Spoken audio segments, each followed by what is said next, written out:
প্রিয় দর্শক, আপনাদের সকলকে শুভেচ্ছা জানাচ্ছি কুতুবদিয়া টেলিভিশনে। আমরা আছি এই মুহূর্তে ও আরখান নামের যে গানটি নেট দুনিয়া ভাইরাল হয়েছে এবং প্রায় 18 লাখ রোহিঙ্গাদের মনে জাগ্রত করেছে। ও আরকান হাঁদে দিয়ে দিলেন সেরকম একটি গান যে গেয়েছেন, যে সুরকার এবং যে লিখেছেন সেই কণ্ঠশিল্পী কুতুবদিয়ার সন্তান শাহির। আপনার পাশে আমি বসে আছি। আমরা একটু জানার চেষ্টা করব তিনি বাংলাদেশে এতটি জেলা এতটি উপজেলা থাকার পরেও কেন তিনি আরকান গান গেয়েছেন, সেই বিষয়টি আমরা একটু জানার চেষ্টা করব তার কাছ থেকে। সেন, আপনার কেমন আছেন? আসসালামু আলাইকুম, আমি ভালো আছি। আপনি কেমন আছেন? আছি, আলহামদুলিল্লাহ ভালো আছি। আচ্ছা, আপনি আরকান নিয়ে কেন হঠাৎ গান গাইলেন? আচ্ছা, আরকান নিয়ে গান লেখার কারণ হচ্ছে আমাদের বাংলাদেশের মধ্যে তারাই হচ্ছে খুব নির্যাতিত নিপীড়িত একটা জনগোষ্ঠী, যারা কক্সবাজারে আপনার রিফিউজি হিসেবে আছে দীর্ঘ 9 বছর ধরে। এই নির্যাতিত জনগোষ্ঠীর দুঃখ, দুর্দশা, কষ্ট এগুলো দেখে আমার মনে আসলে খুবই কষ্ট লাগে। তো আমি চেয়েছিলাম ওনাদের জন্য এই গানটা করার কারণ হচ্ছে ওনাদের আরকানকে মনে করে দেওয়া এবং তাদের দেশপ্রেম জাগ্রত করা, তাদের ভিতরে দেশের প্রতি একটা ভালোবাসা জাগিয়ে তোলা, এটাই ছিল আমার মূল লক্ষ্য। আপনি দেখবেন রোহিঙ্গা ক্যাম্পের মধ্যে অনেক, বাংলাদেশের মধ্যে আর কি, অনেক শিশুর জন্ম হয়েছে যারা কিন্তু আরকান সম্পর্কে জানে না। এই গানের মাধ্যমে কিন্তু তারা আরকান সম্পর্কে জেনেছে এবং অনেক মানুষ আছে যারা হচ্ছে আরকানের স্মৃতিগুলো ভুলে গিয়েছিল, তারাও কিন্তু তাদের শৈশবে এখন এই গানটার মাধ্যমে ফিরে গেছে আর কি। এটা ছিল আমার লক্ষ্য উদ্দেশ্য আর কি। আচ্ছা, গানটি গেয়ে আপনি কেমন সাড়া পেয়েছেন? আসলে গানটি গেয়ে আমি প্রচুর ভালোবাসা পেয়েছি। আমার লাইফে প্রথম অ্যাচিভমেন্ট ছিল আমার কুতুবদিয়াকে নিয়ে গান করা, টেকসই বেরিবাদ। এটা আমার লাইফের প্রথম অ্যাচিভমেন্ট। তারপর হচ্ছে দ্বিতীয় সফলতা হচ্ছে এটা, ও আরকান। কারণ এটা এমন একটা জনগোষ্ঠীর জন্য আমি গানটা লিখেছি যে জনগোষ্ঠীর কারো স্বজন হারিয়েছে, কারো ভাইকে হারিয়েছে, কারো মাকে হারিয়েছে, সে আরকানের জমিতে তাদেরকে কবর দিয়ে আসছে। খুব নির্যাতিত একটা জনগোষ্ঠীর জন্য আমি গানটা লিখলাম। হ্যাঁ, তো এটা হচ্ছে আমার খুবই সাড়া পাইছে। মানে রোহিঙ্গা কমিউনিটি প্রতিটা ঘরের মধ্যে কিন্তু গানটা ওনারা শুনছে, প্রতিটা মানুষের কাছে পৌঁছে গেছে। এটা আমি হয়তো এখানে কেউ চিনতেছে না, কিন্তু ওখানে হাঁটতে পারি না মানুষের জন্য, সবাই চিনে আমাকে। এটা হচ্ছে আমার ভালো লাগে আর কি ভাই, এই আর কি। আচ্ছা, আমরা কি গানটি শুনতে পারি?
এই গানের পেছনের গল্পটা কি একটু যদি বলতে?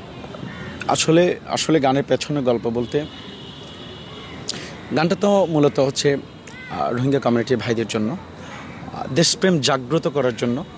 তাছাড়া পেছনের গল্পের মধ্যে কিন্তু দুজন ব্যক্তি আছে, একজন হচ্ছে রোহেল খান, একজন হচ্ছেন আবদুল্লাহ ভাই। আমি গানটা লেখার পরে আবদুল্লাহ ভাইয়ের সাথে যোগাযোগ করি। আমি চিন্তা করি যে ভাই এই গানটা কীভাবে রোহিঙ্গা কমিউনিটি মানুষের কাছে পৌঁছানো যায়। তো উনি বলছে ও রোহেল খানের কথা বলছিলাম আমি, কারণ ওর অলরেডি একটা কে আছে, প্ল্যাটফর্ম আছে। তো আমরা ওই প্ল্যাটফর্মের মাধ্যমে আমরা এই গানটা রোহিঙ্গা কমিউনিটির ভাইয়ের কাছে পৌঁছাই। তো পেছনের গল্প অনেক আছে। আমরা বলতে গেলে এই গানে প্রায় 3 মাস ধরে আমি এই গান নিয়ে রিসার্চ করছি। 3 মাস ধরে এই গানটা আমি অনেক কারেকশন করছি, লিখছি, সুরের চেঞ্জ করছি, তারপরে এই গানটা আমার পূর্ণতা পেয়েছে আর কি। আচ্ছা, এই গান দিয়ে আপনি কি মেসেজটি দিতে চেয়েছেন? আচ্ছা, এই গানের মাধ্যমে আমি মেসেজ দিতে চাচ্ছি যে আসলে আমার মেসেজটা হচ্ছে ওই যে রোহিঙ্গা কমিউনিটি ভাইদের মনের মধ্যে দেশপ্রেম জাগ্রত করা। আমি দেখলাম ওনাদের মধ্যে সেই আরকানের চিন্তা ভাবনাটা একটু দূরে চলে গেছে। তারা হচ্ছে একটা এখানে ক্যাম্পের মধ্যে সেই জীবনটাকে আস্তে আস্তে তারা অভ্যস্ত হয়ে যাচ্ছে। তারা আমি দেখলাম ওনাদের কোনো একটা মানুষের মৌলিক অধিকার বলতে কোনো কিছুর পূর্ণতা কিন্তু ওখানে নেই ওনাদের। তবু কিন্তু তাদের অভ্যস্ত হয়ে যাচ্ছে, জিনিসটাতে অভ্যাস হয়ে যাচ্ছে। আমি চাইছিলাম তারা তাদের দেশকে মনে রাখুক, দেশের কথা মনের মধ্যে জাগ্রত করুক, দেশের কথা। এই আমার একটাই মেসেজ ছিল, এটাই, তাদেরকে দেশপ্রেম জাগ্রত করা। আরেকটা কথা বলি আপনাকে এখানে, এমন একটি পাওয়ারফুল গান, এমন একটি পাওয়ারফুল গান রোহিঙ্গা কমিউনিটির মধ্যে। সে আরকানের যতগুলা স্মৃতি ছিল, মানুষের থাকে না বিভিন্ন ধরনের মেমোরি, মোবাইলের মধ্যে ঘরের ছবি, আরকানের বিভিন্ন ধরনের ছবি, ক্যাম্পের সব স্মৃতিগুলো বের হয়ে গেছে মোবাইল থেকে। ওই আরকানের বিভিন্ন ধরনের ফুটেজ ব্যবহার করে তারা ভিডিও মেক করছে। কি এটা আর বেশি ইমোশনাল করছে মানুষদেরকে, এটাই আর কি। এই গানটাই একমাত্র রোহিঙ্গা কমিউনিটির বিভিন্ন ধরনের ভিডিওগুলা, পুরানো স্মৃতিগুলা বের করে আনতে পারছে। এই গানের সফলতা এইটাও কিন্তু। এটা অবশ্যই ধন্যবাদ আপনাকে। প্রিয় দর্শক, কুতুবদিয়ারই সন্তান শাহিদ আমদাদ, তিনি ইতিমধ্যে কুতুবদিয়াবাসীকে জয় করেছেন এবং কুতুবদিয়া জয় করেছেন গান গেয়ে, গানের সাড়া পেলে।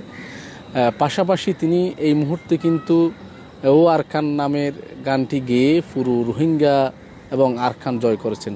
আমরা দোয়া করি তার জন্য, তিনি পুরো একদিন এই বাংলাদেশটা জয় করুক গান গেয়ে এবং গানের মধ্য দিয়ে, গানের দেশপ্রেম নিয়ে।